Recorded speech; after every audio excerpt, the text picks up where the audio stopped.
Welcome, everybody. It's a pleasure to welcome you this afternoon for our panel discussion. And as Richard just said, I'm not the panel. I'm just the one who sets the scene before we start discussing in the panel.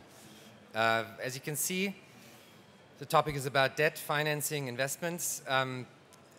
First thesis is that the lending gap is still there, but nobody dares to speak about it, and financing is becoming more expensive, which is a thesis that some might share. Others might have a different opinion on that, but we will hear from the banking side during the panel discussion, as well as from advisory and investor side.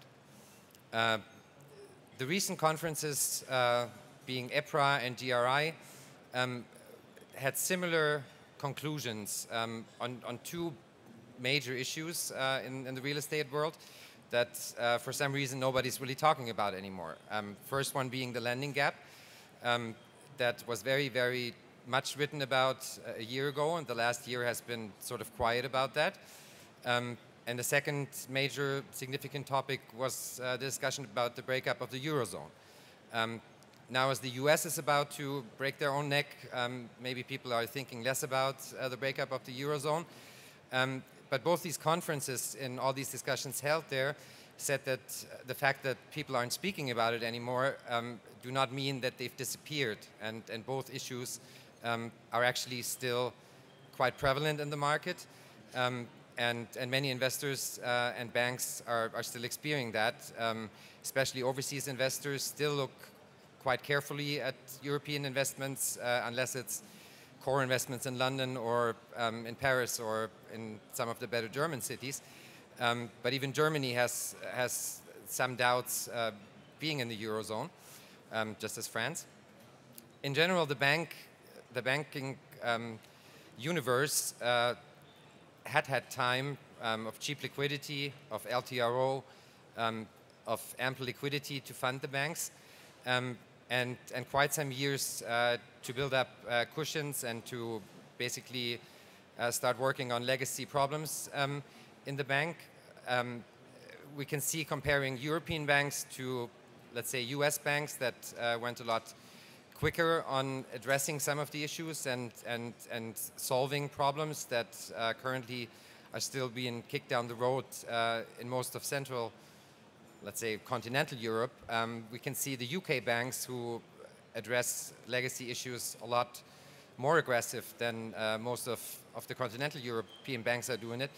But at the same time, with the support of the European Central Bank and ample funding for banks, they had time to build up certain reserves, and they're also showing activities in the market where they are not afraid of taking hard decisions anymore. On the financing side, we believe the problems are still there, with the regulatory environment kicking in from year to year and certain applications of Basel III and CRD4 coming into play over the coming years. There are still many market voices that say that European banks are undercapitalized. We also see a trend that most of the banks are very willing to finance core properties, and they're actually decreasing the spreads on loans for core properties and increasing the loan-to-value ratios for those. But it's still very, very difficult if you're outside of the asset class of core properties and outside of places like London to get financing, especially when it comes to refinancing of, let's say, secondary portfolios or secondary individual assets. On the front of development finance, there are certain parts of Europe, especially in the UK, where you find financing for residential developments especially, but there's still not a lot of speculative development financing available in the market.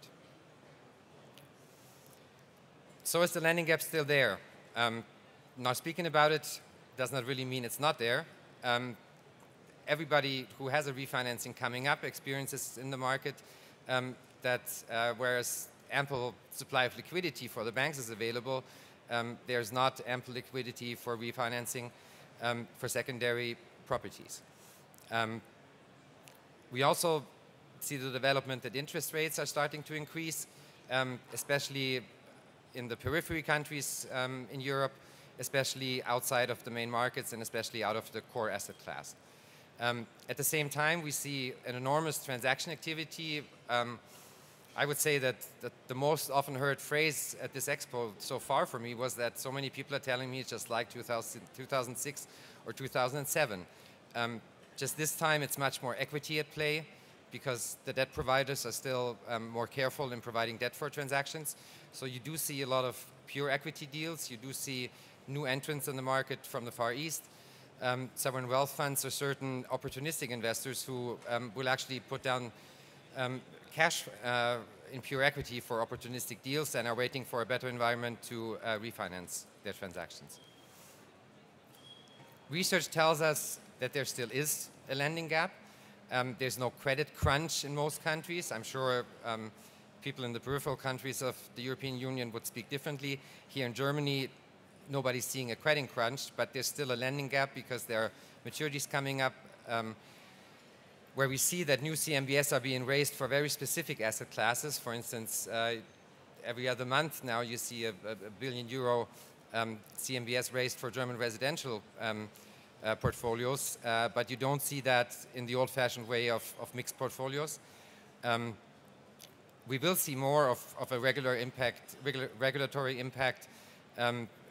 burdening the banks, which will create an even more difficult environment for refinancings and non-core financings. We see new market entrants. A lot of debt funds are being raised.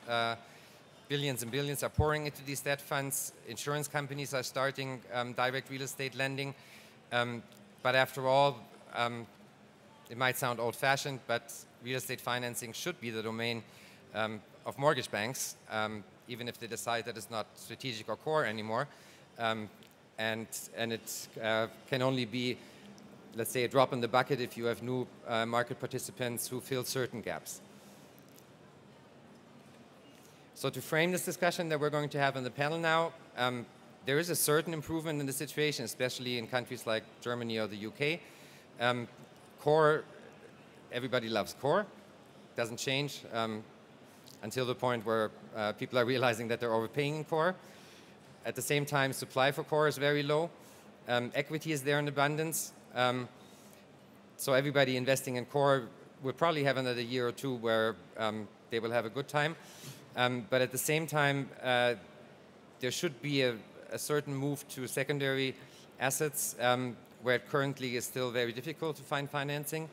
And if you find financing, the interest rates or the margins, not the interest rates, they're the same for both, but the margins are much higher than when you're dealing in the core area. And we believe that risk-adjusted rates don't necessarily have to be so high for secondary properties because the lack of the feeling for risk in core properties where the prices being paid in the market might be the next recipe for a wave of difficulties a few years down the road.